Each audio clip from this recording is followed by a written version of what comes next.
Film an dá nach chuir sé chuim.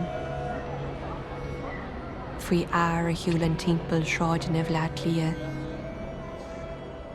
Suaite mar go greideann sé go raibh páirt éigean a gcuin go léir I mórmáil Hiroshima. Saolaíam a aistear mar scannán.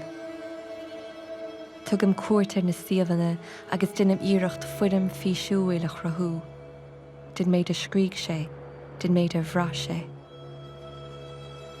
Nílam cínte cá bhfuil sé seam heola. Ach fa dhear a hir, tuigim gur an sa a tugach mé. Ag siomháidathe sa dáin, leabharlann an ollscoil na cathairach. Feim amach faoi chéimí fisice dar a bheanam Ernest Walton.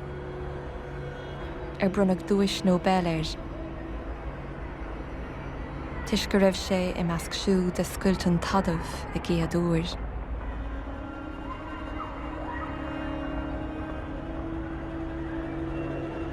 Agus biúd chuain an ré núcléach.